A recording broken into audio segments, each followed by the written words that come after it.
주일 4부 예배를 하나님께 드리겠습니다.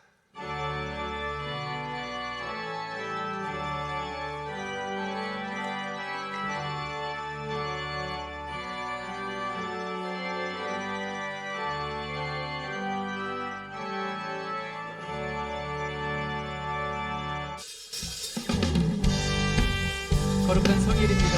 오늘도 말씀을 통하여 은혜 주실 주님을 기대하며 찬양하실 때에 온 마음과 뜻과 정성을 다한 찬양으로 우리 주님을 송축하며 나가십니다. 마음속에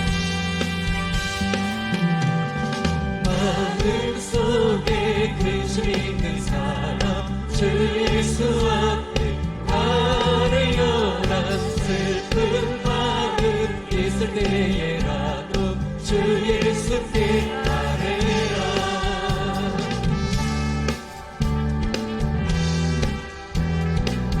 눈물 나며 깊은 한숨 쉴 때 주 예수 앞에 아뢰어라. 은밀한 죄 내게 있더라도 주 예수께 아뢰라. 주 예수 앞에 아뢰어라. 주님의 친구니 무엇이나 근심하지 말고 주 예수께 아뢰라. 괴로움과 두려움 있을 때 주 예수 앞에 아뢰어라. 내일 일을 염려하지 말고 주 예수께 아뢰라. 주 예수 앞에 아뢰어라. 주님의 친구니 무엇이나 근심하지 말고 주 예수께 주 예수 앞에 아뢰어라. 주 예수 앞에 아뢰어라. 주님의 친구니 무엇이나 근심하지 말고 주 예수께 아뢰라.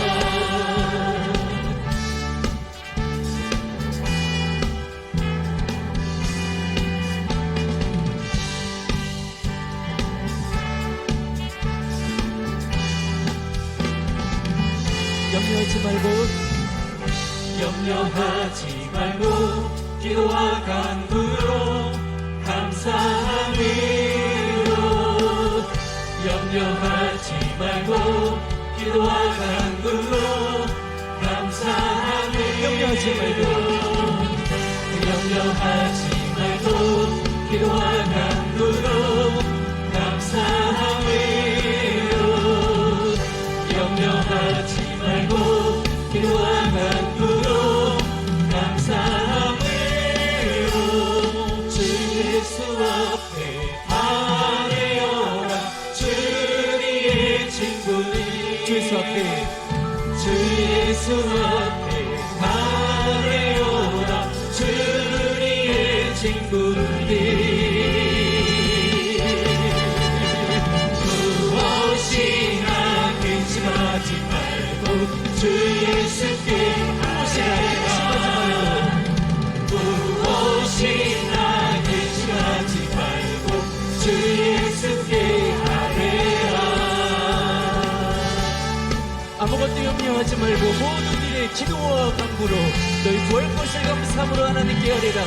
그리하면 모든 지각에 뛰어난 하나님의 평강이 그리스도 예수 안에서 너희 마음과 생각을 지키시리라. 할렐루야.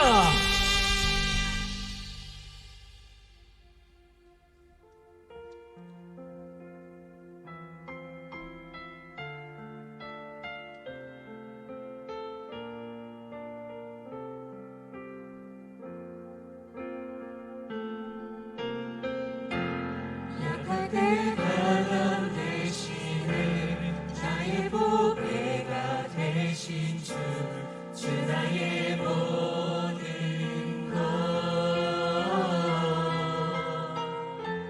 주 안에 있는 보물을 나는 포기할 수 없네. 주 나의 모든 때 강함 되시네. 약할 때 강함 되시네. 나의 보배가 되신 주 나의 모든 것. 주 안에 있는 보물을 나는 포기할 수 없네.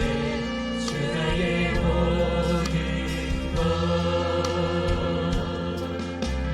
예수 어린 양 존귀한 이름. 예수 어린 양 존귀한 이름. 십자가 죄 사하셨네. 십자가 죄 사하셨네. 주님의 이름 찬양해. 주 나의 모든 것. 쓰러진 나를 세우고 나의 빈자를 채우네. 주 나의 모든 것. 예수 어린 양 존귀한 이름. 예수 어린 양 존귀한 예수 어린 양. 예수 어린 양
속에 주의 속에 은혜 알게 하소서. 이것이 우리의 고백 아닙니까? 은혜로 살아오니 세상 끝날까지 나를 믿으시고 새날 열어주소서. 주소서. 능히 즐기고 목이 마르니 성령의 기름 부으소서. 능히 즐기고 목이 마르니 내 자를 주님, 은혜의 갈급하오니 은혜를 부어주소서. 그리고 목이 마르니 성령의 기름 부으소서. 능히 즐기고 목이 마르니 내 자를 주여, 목이 마르니 능히 즐기고 목이 마르니 성령의 기름 부으소서. 능히 즐기고 목이 마르니 내 주를 채워주소서.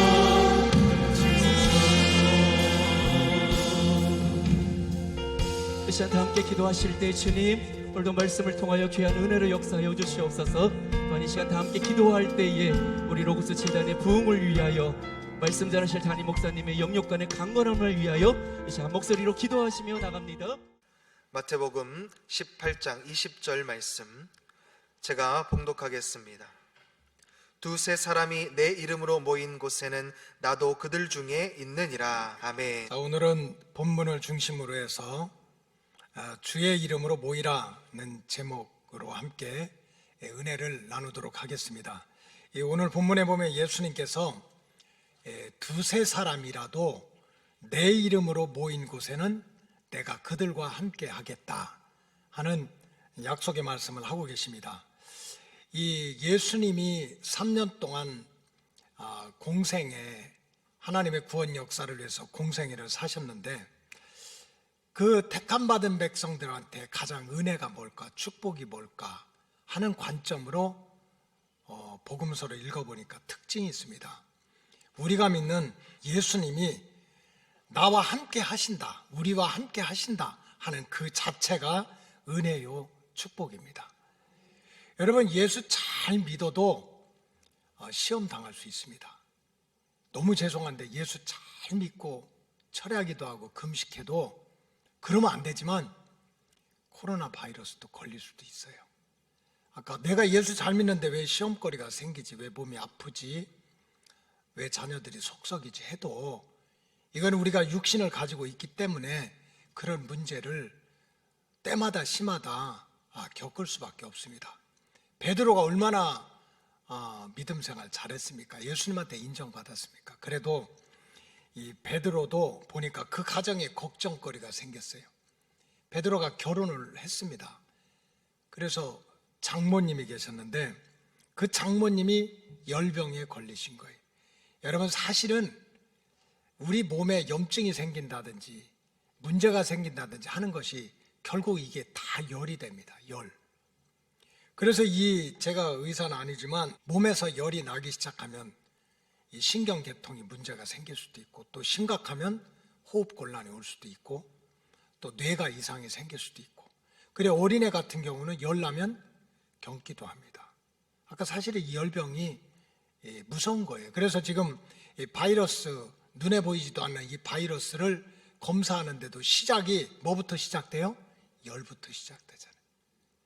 근데 베드로의 장모가 열병에 걸렸는데 마태복음 8장 14절에 보니까 예수께서 베드로의 집에 들어가사 그의 장모가 열병으로 알아누운 것을 보시고 15절 그의 손을 만지시니 열병이 떠나가고 여인이 일어나서 예수님께 수종을 들었더라. 이 지금 베드로가 굉장히 믿음이 좋고 장모님이 뭐 굉장히 헌신을 하고 이런 주제가 아닙니다. 예수님이 가시니까, 예수님이 함께 하시니까 열병도 떠나가더라는 거예요. 떠나가더라. 여러분, 때는 저물었어요. 빈들이야. 예수님한테 은혜 받겠다고, 말씀을 받겠다고, 축복을 받겠다고 얼마나 많은 사람들이 모였냐면은 여자와 어린아이를 빼고서도 5,000명이나 되는 사람들이 광야에 모였어요. 저녁 때가 다 됐어. 아침부터 시작했는데 얼마나 말씀의 은혜에 깊이 빠졌든지 저녁 때가 다 됐는데 이제 다 배가 고프고 빈들이고 먹을 건 없고, 이런 가운데서 우리가 잘 알다시피 예수님이 보리떡 5개와 물고기 2마리로 5,000명을 먹이는 기적을 행했던 내용이 마태복음 14장에 나와요. 이 마태복음 14장 15절에 보면 저녁이 되매 제자들이 나와 이르되 이곳은 빈들이요 때도 이미 저물었으니 무리를 보내어 마을에 들어가 먹을 것을 사 먹게 하소서. 이게 인간이에요. 여러분, 우리가 미련해서 예수 못 믿는 게 아니에요. 인간처럼 똑똑하고 지혜롭고 계산에 밝고 사리 분별이 분명한 게, 이 적어도 이 물질 세계에서는 인간만큼 똑똑한 존재가 없어요. 강아지 아무리 똑똑해도, 원숭이 아무리 사람 같다고 해도 아직도 저 밑에야. 자, 빈들이야, 광야야. 우리가 뭐 도시락 있는 것도 아니고 여기서 밥 해 먹을 수 있는 것도 아니고 때는 저물고 빈들이니 좀 마을에 들어가서 뭐 돈 있으면 사 먹게 하고 얻어먹게 하자. 한 말도 틀리지 않았어요. 근데 인간의 생각이야, 인간의 말이야. 하나도 안 틀려. 근데 예수님 뭐라고 그랬습니까? 16절에 보니까 예수께서 이르시되 갈 곳 없다. 갈 필요가 없다. 너희가 먹을 것을 주라. 말이 안 되는 거지. 그래, 기적은 결국은 수백 명이 모였냐 수천 명이 모였냐가 중요한 게 아니고 순종하는 사람 한 사람만 있어도 기적이 일어나는 거예요. 뭐 거기서 계산하고 얼마가 든다 하는 사람이 있지만 이름도 없는 어린애가 너희가 먹을 것을 주라니까, 빈들이고 광야고 몇천 명이고 따질 것 없이 예수님 나 물고기 2마리 보리떡 5개 있으니까 이거 나눠주겠습니다. 거기서 오병이어의 기적이 나타났어요. 그래, 믿음 생활에 순종이 굉장히 중요해. 근데 우리가 깨달을 게 있어요. 순종보다 더 중요한 게 있습니다. 그 자리에 누가 계셔야 돼요? 예수님이 계셔야 돼요.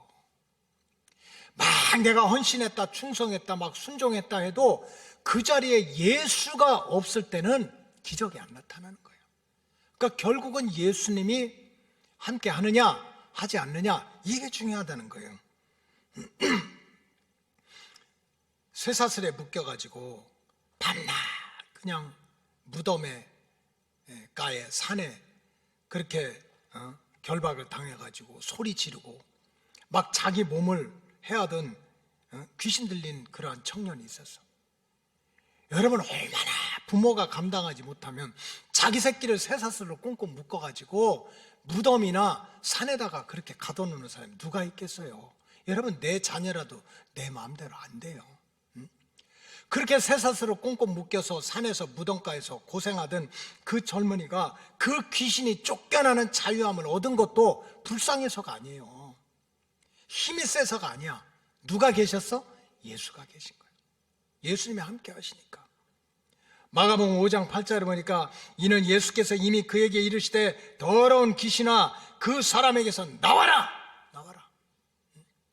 무슨 불쌍해서 불효자식이라 부모가 능력이 없어서 이건 주제가 안 되는 거예요. 예수님이 계시니까 그 쇠사슬에 꽁꽁 묶여서 자기 그 몸을 헤아리던 그러한 불쌍한 그 청년도 고침받더라는 거, 고침받더라. 결국은 예수님이 있냐 없느냐, 함께 하느냐 안 하느냐가 중요하다는 거예요. 여러분, 복음서는 다 그런 내용입니다.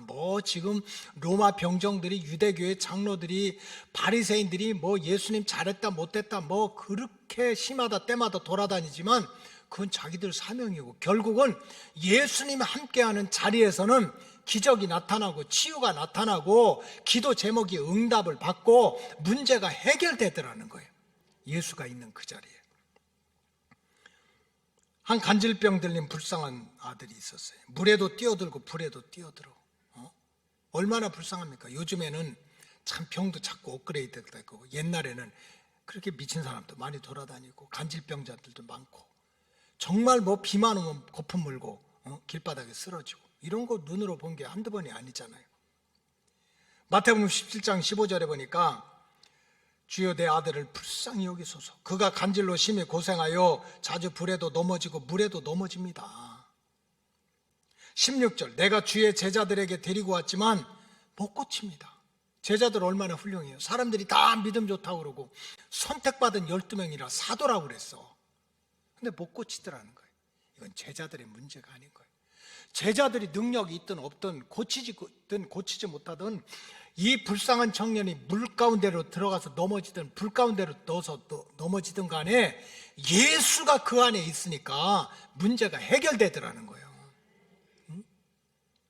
제자가 있고 없고가 문제가 아니야. 이 병이 중하고 중하지 않은 게 중요한 게 아니고 예수님이 그들과 함께 있으니까 이런 기적과 치유가 나타나더라는 거예요.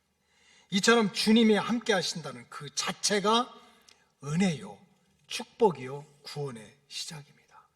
그렇다면 예수님은 어떤 사람들과 함께 하실까? 마스크 쓴 사람하고 함께 한다면 그냥 우리 마스크 그냥 100장 1000장을 쓰지 얼굴도 안 보이게. 마스크 쓴 사람하고는 함께 하고 마스크 안 쓴 사람하고는 함께 안 한다면 우리 죽어라고 마스크 해야 돼. 그냥 애기들 이쁘다고 뽀뽀하고 싶어도 마스크 쓰고 해야 돼. 도대체 예수님은 어떤 사람들과 함께 할까? 주님은 어떤 사람들과 함께 하시고 어떤 사람들을 위해서 이처럼 복음서에 나오는 구원의 역사와 축복의 역사를 이루어 가실까? 그 질문에 대한 대답이 오늘 이 짧은 한 절이지만 여기에 나오는 거예요. 마태복음 18장 20절에 보면 두세 사람이, 이거는 적다는 뜻입니다. 내 이름으로 모인 곳에는, 결국 내 이름으로 모인 곳에 나도 그들과 함께 하겠다는 거예요. 많이 모이고 적게 모이고가 문제가 아니라는 거예요. 여러분 많이 모이면 얼마나 감사해요. 예배도 은혜 충만하고 그게 많이 모이면 뭐 좋고 적게 모이면 뭐 이게 은혜가 안 돼요. 그게 아닙니다. 이건 사람들 눈으로 볼 때 적은 것이지 하나님이 보실 때는 한 영혼이 천하보다 귀한 거예요. 요즘 목사님들이 모이고 회의하고, 어제도 뭐 이제 지방에 앞두고 회의하고, 그저께도 뭐 임원들 뭐 이렇게 모여서 회의하는데 모이면 다 한결같이 똑같아요. 예배 어떻게 드리냐고, 교인들은 얼마나 오시냐고. 목사들이 모이면 그런 얘기하죠. 근데 코로나 생긴 이후로 지금까지 교회 학교 문을 연 데가 하나도 없어요. 큰 교회든지 작은 교회든지 못 여는 거야. 그 지난 한 달 동안 열심히 이제 이거 뭐 10% 열린다고 하니까 이제 목사님들하고 또 우리 교육 담당 전도사님들 또 교구 전도사님들하고 열심히 의논하고 고민하고 막 이름 다 챙겨봐요. 하나님이 어쨌든 에스겔서 환상해 보니까 성전의 문지방만 열리고 생수가 흘러가도 발목에 차고 무릎에 차고 허리에 차고 온몸이 차고 넘치는 은혜가 충만한 거예요. 그걸 하나님이 하시는 거야. 그저 10%만 모이라면 100명 중에 10명이라도 모이면 되잖아. 10명이라면 1명이라도 모여서 주님 만나고 주님께 은혜 받으면 될 거 아닙니까? 이게 무슨 숫자가 중요한 거야. 그래서 교회 학교를 열자고 그랬어요. 그 다음에 선생님들은 웬만하면 오지 못하게 하자. 선생님이 중요한 게 아니야. 그래서 유년부 초등부 할 것 없이 한 학년에 그냥 한두 명 예비 교사로, 이제 나중에 활짝 열리면 이제 뭐 다 선생님들 모시고 이렇게 해야 되겠지만 지금 선생님들이 자리 차지하면 안 되잖아요. 애들이 차지해야지. 그게 막 기도하고 이제 정말 선포를 하고 교회 학교를 열자. 왜? 열어도 되니까. 그리고 어제 이제 제가 또 참 믿음이 부족한 건지 전화를 하는 거야. 각 부장들한테. 영화부 부장님한테도 전화를 했어요. 부장님, 응? 자, 이제 내일 여는데 애기들 몇 명이 온다고 합니까? 했더니 그 말 끝나자마자 목사님 2명이 온대요. 그러는 거야. 근데 그 목소리가 2명이면 그게 아닌 거야. 막 우리 영화부 애 까는 애기들 많이 왔잖아요. 2명 온다고 막 너무 좋아하는 거야. 벌써 톤이 다르잖아요. 그게 나도 기뻐가지고 누가 오냐니까 김성현 목사님 딸 둘 오기로 했대. 그래 아이디어가 생각해가지고 김찬호 목사님 아들 왔어 안 왔어? 왔지.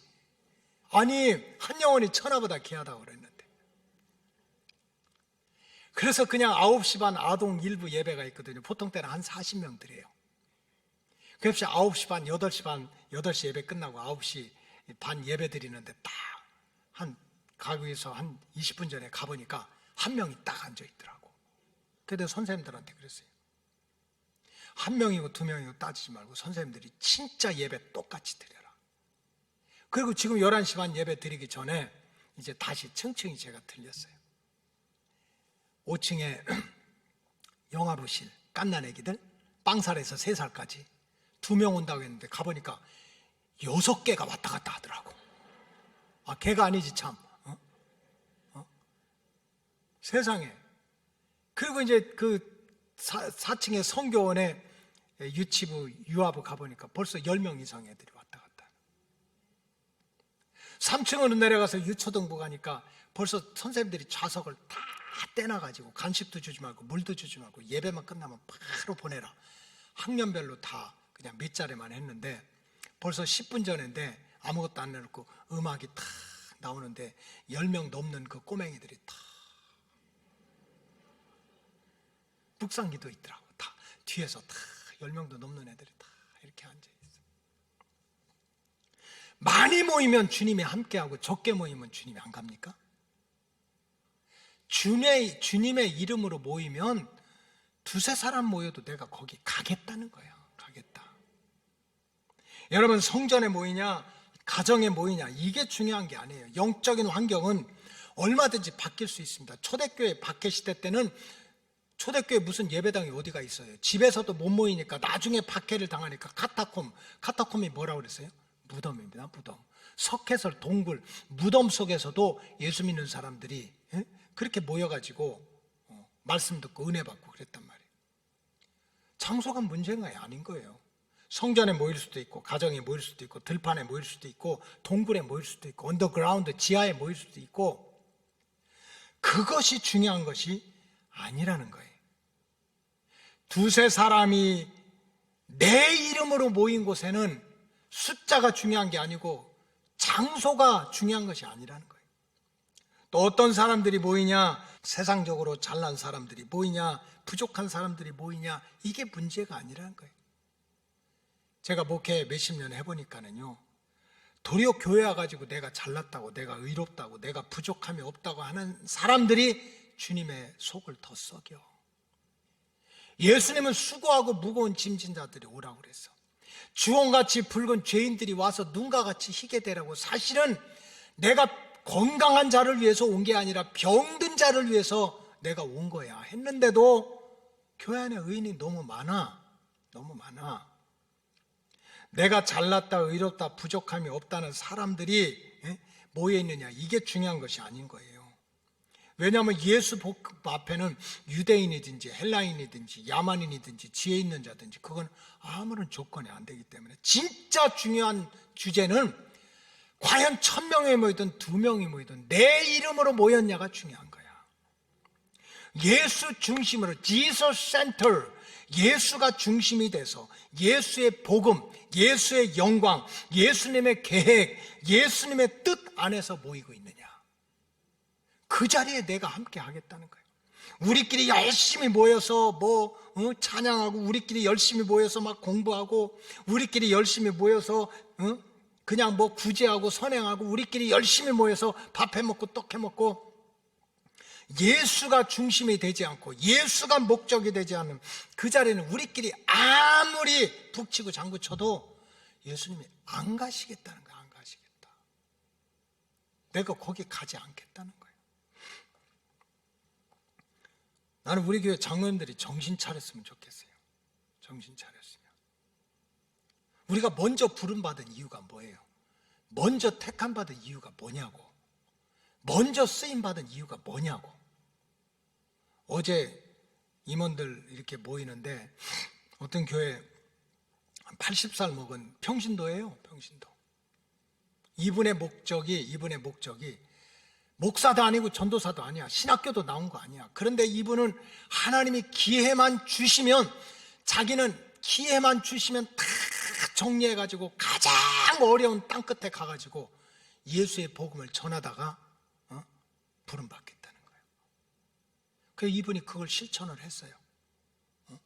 은퇴하고 은퇴 열심히 그냥 일하고 그 다음에는 딱 정리해가지고 우간다라고 하는 그냥 새카만 나라에 가가지고 도시도 아니고 완전히 시뻘건 그 사막 같은 데 들어가서 그 사람들에게 복음을 전하고 교회를 지어주고 학교를 지어줘. 평신도야. 지금 그분이 연세가 80세래요.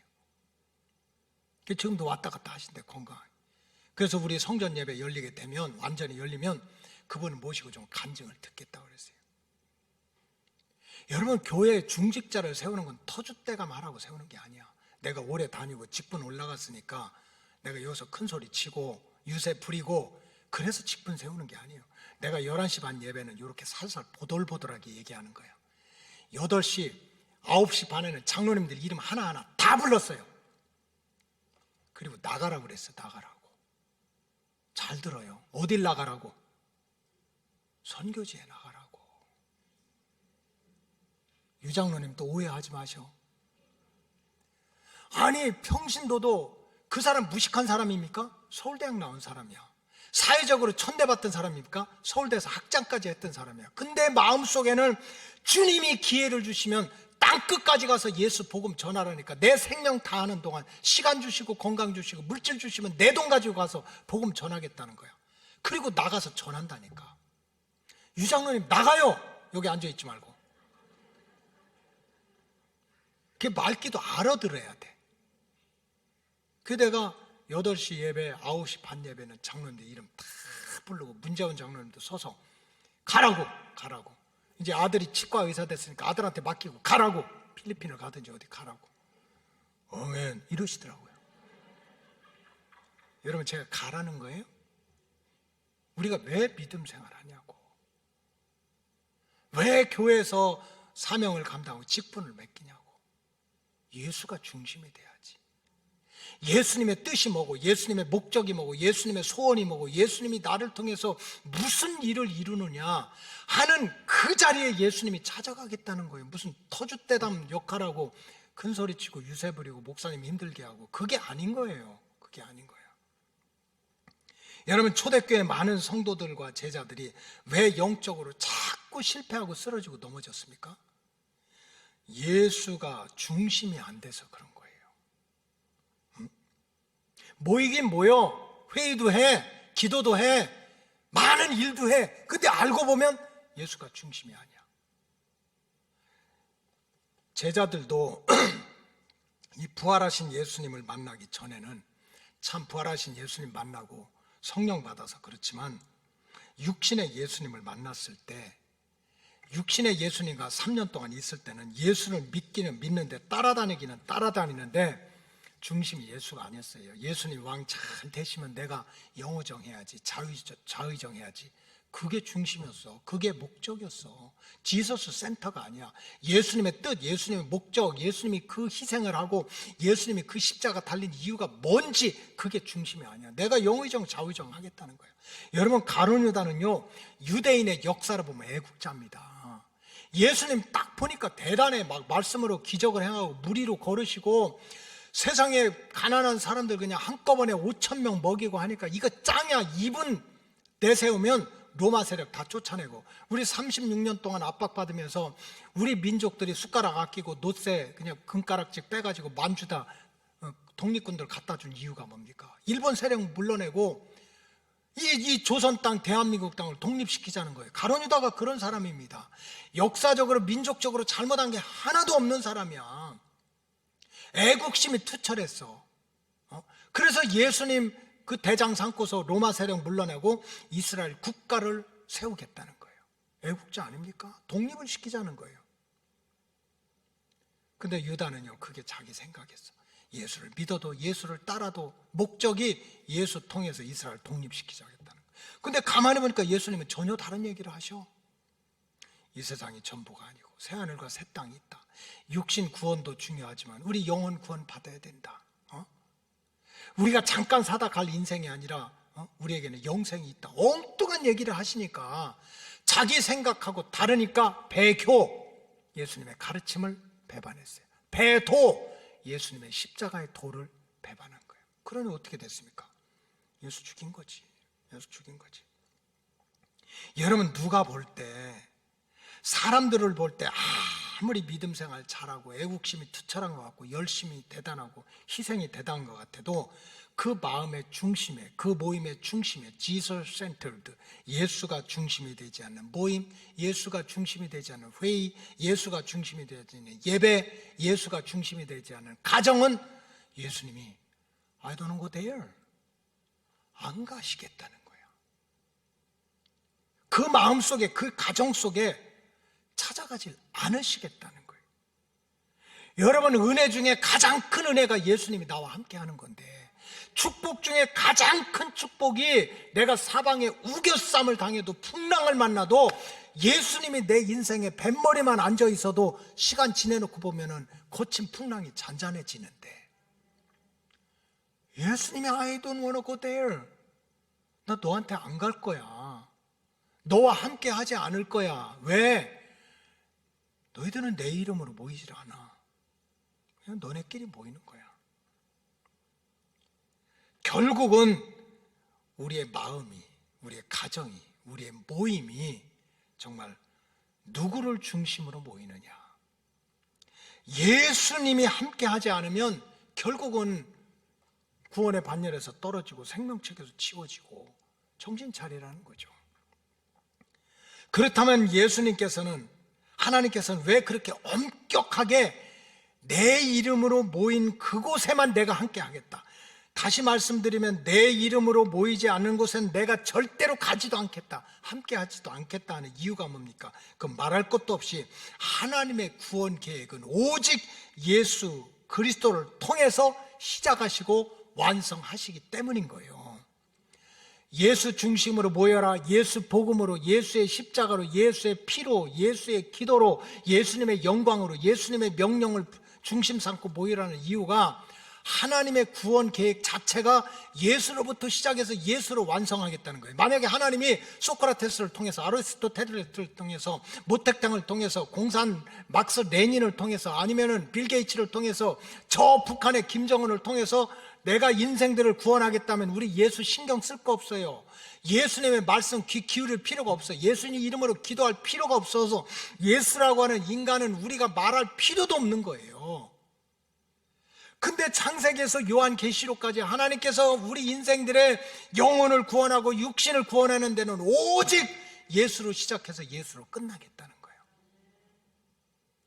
그러니까 우리 마음이, 우리 가정이, 우리 교회가, 우리 모임이 예수가 센터가 돼야 되는 거죠. 그냥 말로만 십자가 붙인 게 아니라, 예수 이름으로 모인다 하는 게 아니라 정말 예수님이 중심이 돼야 되는 거예요. 성경에 보면 하나님의 형상을 닮은 인생들을 구원하는데 그 중심에는 항상 예수님이 계신 거예요. 아담과 하와의 원죄를 우리가 다 물려받고 살아가는 동안 짓는 게 죄밖에 없는 자범죄인데, 이 원죄와 자범죄를 씻어주기 위해서도 아들 예수를 보내겠다는 거예요. 마태복음 1장 21절에 보니까 아들을 낳으리니 이름을 예수라 하라. 이는 그가 자기 백성을 그의 죄에서 구원할 자다. 죄의 삭은 사망인데, 그래서 결국 원죄와 자범죄로 죽을 이 자녀들을 구원하기 위해서는 내 아들을 보낼 거야. 그 아들이 누가? 예수야. 결국 우리를 죄사함 받게 하기 위해서, 죄로부터 오는 저주와 징계를 벗어나기 위해서도 하나님이 계획하신 것은 예수님 보내서 해결하겠다는 거예요. 그리고 선지자들은 계속 예언했거든요. 앞으로 구원자가 이 땅에 오면 눈먼 자가 눈을 뜨고 귀머거리가 귀가 열리고 갇힌 자가 자유케 되고 포로된 자가 자유를 얻고 배고픈 자가 먹게 되고 그런 일이 있을 거야. 다 예언의 예언. 그렇게 될 것이다. 그런데 바로 그런 예언들이 이 땅에서부터 실천이 되도록, 그래서 마음의 천국도, 육신의 천국도, 가정의 천국도, 교회의 천국도 이루게 하실 분이 누구냐? 예수라는 거예요. 예수. 누가복음 4장 18절에 보면 주의 성령이 내게 임하셨으니 그가 이는 가난한 자에게 복음을 전하게 하시고 내게 기름을 부으시고 나를 보내서 포로된 자에게 자유를, 눈먼 자에게 다시 보게 함을 전파하며 눌린 자를 자유케 하고 19절 주의 은혜의 해를 전파하게 하려 하심이라 하였더라. 이건 무슨 죽은 다음에 예수님 재림한 다음에가 아니고 이제 예수님이 오심으로 말미암아 이 땅에서부터 성경에 예언된 육신 구원과 영혼 구원을 우리 몸으로 체험할 수 있도록 길을 열어주신 분이 예수님이에요. 그러니까 우리는 기도 자체가 예수여야 되고 말씀 자체가 예수여야 되고 공부 자체가 예수여야 되고 교회 자체가 예수가 중심이 돼야 돼. 그리고 결국은 우리의 죄를 속죄하기 위해서는 속죄의 희생 제물이 필요하잖아요. 그 속죄의 희생 제물로 삼아가지고 우리의 죄를 사함받게 하고 하나님의 사랑을 보여준 사람도 알고 보니까 예수님이야. 로마서 8장 5장 8절에 보면 우리가 아직 죄인 되었을 때 그리스도께서 우리를 위해서 죽으심으로 하나님께서 우리에게 대한 자기의 사랑을 확증하셨다 그랬어요. 결국은 우리의 죄를 다 뒤집어 써가지고 십자가에 달리는 그 희생을 통해서 하나님의 사랑을 보여주신 분이 예수라는 거예요. 예수. 그러니까 우리가 많이 모였다, 적게 모였다, 집에서 모였다, 산에서 모였다, 잘난 사람이 모였다, 못난 사람이 모였다가 중요한 것이 아니라 그 자리에 내가 없으면, 예수가 없으면 예수님이 안 가시겠다는 거예요. 왜? 하나님 구원 계획의 시작과 완성은 바로 예수님이니까. 그리고 이제 참 이 땅에 우리가 많은 환난도 있고 시험도 있지만 마지막에 다시 오셔서 택함받은 백성들 들림받게 하고 에덴 동산, 잃어버렸던 에덴 동산에 천년 왕국을 회복시킬 그분도 바로 예수님이라는 거예요. 데살로니가 전서 4장 16절에 보면 주께서 호령과 천사장의 소리와 함께 하나님의 나팔 소리로 친히 하늘로부터 강림하시리니 그리스도 안에서 죽은 자들이 먼저 일어나고 17절 그 후에 우리 살아남은 자들도 그들과 함께 구름 속으로 끌어올려 공중에서 휴거돼 가지고 주를 영접하게 하시리니 그리하여 우리가 항상 주와 함께 있으리라. 주님하고 있었다 없었다 하니까 시험 들고 불행하고 문제가 생기는 거지. 주님과 함께 있으면 병 고침도 받고 귀신도 쫓아내고 자유함도 얻고 풍랑도 잔잔해지고. 근데 그 주님과 항상 함께 있다면 이거보다 더 귀한 축복이 어디가 있겠어요? 주님과 함께 할 때. 근데 주님은 누구와 함께 하느냐? 예수의 복음, 예수의 이름, 예수의 말씀, 예수님의 뜻, 예수님의 명령을 중심 삼고 목적 삼은 그 무리들과 그 심령들과 함께 하겠다는 거예요. 그렇기 때문에 저와 여러분들은 우리의 심령 속에 우리의 가정이, 우리의 성전이 주님의 이름으로 모이는 그런 자가 되어야 됩니다.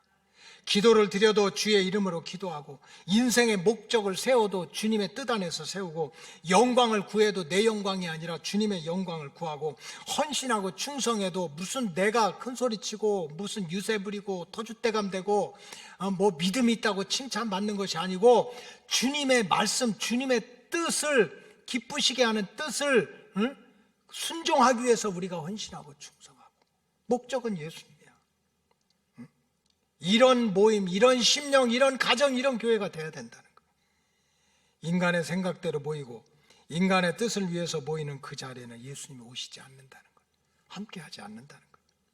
여러분, 앞으로 우리가 살아갈 우리의 미래는 점점 영적인 환경은 더 나빠질 거예요.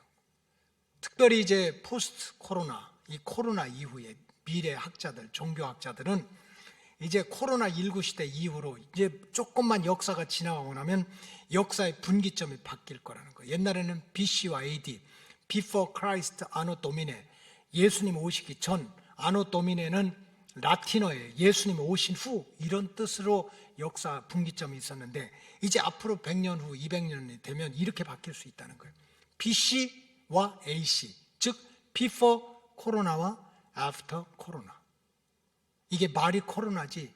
이제 인간의 삶의 환경과 건강과 정말 이 정신세계를 완전히 바꿔놓는 게 이제 이 바이러스. 이 자연 환경으로부터는 바이러스가 우리의 삶을 엄청나게 변화시켜 놓는다는 거예요. 이제 이 바이러스 하나가 이걸로 끝나는 것이 아닐 거라는 거예요. 이제 문화가 바뀌어. 서로 얼굴을 대면하는 게 비대면으로 바뀌어. 무조건 공부하러 학교에 간다는 게 이제 온라인 강의가 많아져. 이제는 학교 졸업장이 필요가 없어. 자격증만 따면 돼, 혼자서. 그 다음에 AI, 인공지능이 발달해가지고 이제 이 물질 세계가 굉장히 편해지고, 인간이 이제는 정말 편해지고 빨라지고 하는 그런 거 외에는 더 추구하지 않아. 더 빨라지고 더 편해지고 더 좋아지고 이것만 따라가. 그 다음에 애를 안 낳으려고 그래. 그 다음에 이제 고령화가 점점 많아져. 기독교 정서가 이제 점점 더 반기독교 정서. 그래서 우리 육체는 점점 더 이런 바이러스라든지 환경오염이라든지 이런 것 때문에 인간과 인간이 만나는 일이 점점 적어지고, 그 다음에 정신세계는 무신론이 더 강화된다는 거예요. 지금 영국에서 얼마 전에 가장 그 유명한 그러한 생물학자 중에 한 사람이 유명한 책을 썼는데 내용은 이런 겁니다. 신이 없다는 거예요. 예수는 인간에 불과하다는 거예요. 세상은 창조된 것이 아니라는 거예요. 인간의 과학과 지식이 잘 발달하면 이 우주의 신비는 다 풀 수가 있다는 거예요. 우리는 신이 없어도 우리 인간들끼리 얼마든지 잘 먹고 잘 살고 있다는 거예요. 그러니까 더 이상 신을 얘기하지 마라, 창조를 얘기하지 마라, 이런 얘기야. 그런 정신사가 이제는 앞으로 점점 우리의 육체는 이 편안해지고 빨라지는 또 위험한 물질세계의 지배를 받게 되고, 정신은 무신론의 지배를 받게 되니까 하나님이 없다는 정신세계 속에 하나님의 구원 계획은 예수를 통해서 이루어져 하는 그 소리를 누가 듣겠느냐고요. 하나님 자체를 부인하니까. 그러니까 성경 말씀이 똑같은 거예요. 성경은요, 택함 받은 백성만 결국은 구원받을 수 있대요. 하나님이 선택하지 않으면 정신세계가 무신론으로 바뀌고 물질세계가 인간이 그냥 점점 더 빨라지고 편해지고 이런 거에만 묶여 사는데, 로마서 8장 30절에 보면 또 미리 정하신 그들을 또한 부르시고 부르신 이들을 또한 의롭다 하시고 의롭다 하신 그들을 또한 영화롭게 했다. 부르고 의롭다 하고 영화롭게 한 거는 다 하나님이 선택받은 사람들만 그렇게 된다는 거예요. 왜? 우리 정신세계와 물질세계가 하나님 앞으로 돌아올 수 있는 그런 환경을 다 차단한다는 거예요. 그래서 알고 보면 저와 여러분들이 마스크로 이렇게 무장하고라도 앉아있다는 자체가 은혜입니다. 하나님이 선택하지 않으면 절대로 이게 불가능하다는 얘기야, 성경적으로.